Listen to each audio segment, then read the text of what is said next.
Friend, ఇదిగో నేను కుండల చికెన్ వండుతున్నాను. మా మన్మలు వచ్చి ఇద్దరు మా బిడ్డ కొడుకులు వాళ్ళు చికెన్ అంటారు. కాబట్టి నేను కుండల చికెన్ వండుతున్నాను. చూడండి ఫ్రెండ్, కుండలు బాగుంటుంది చికెను.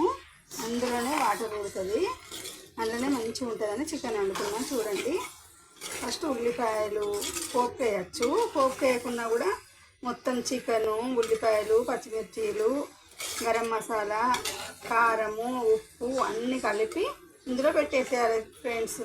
పెట్టి మూత పెడితే దగ్గరికి మంచిగా ఉడుకుతుంది ఫ్రెండ్స్. ఉడికి మంచిగా ఉంటుంది, మంచి స్మెల్ వస్తుంది, బాగుంటుంది, టేస్టీ కూడా బాగుంటుంది ఫ్రెండ్స్. చూస్తున్నారా? హాయ్.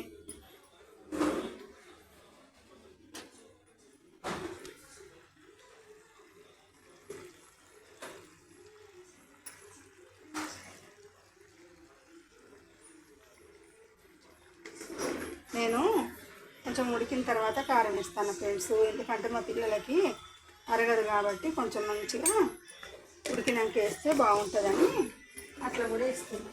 అట్లా వేస్తేనే ఇంకా చాలా బాగుంటుందని ఇట్లా వేస్తాను ఫ్రెండ్స్. చూడండి ఫ్రెండ్స్, తగినంత ఉప్పు వేయాలి, పైన వేయాలి. అందులోనే గరం మసాలా వేయాలి ఫ్రెండ్స్. చిన్న సగం స్పూను గరం మసాలా వేసేయాలి. అప్పుడు చికెన్ చాలా బాగుంటుంది. వాటర్ పట్టే ఫ్రెండ్స్ ఇందులోనే మంచిగా ఊరుతుంది, నీళ్ళు ఊరుతాయి. ఇందులోనే సిమ్లో పెట్టుకొని మంచిగా ఉడికిస్తే బాగుంటుంది.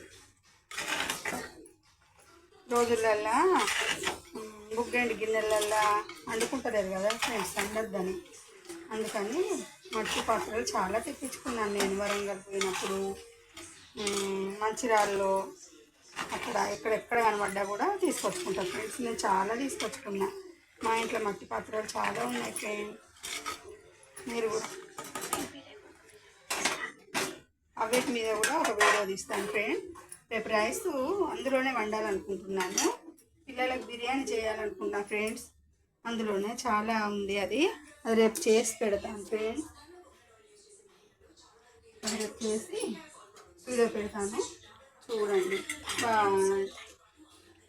లైక్ చేయండి ఫ్రెండ్స్.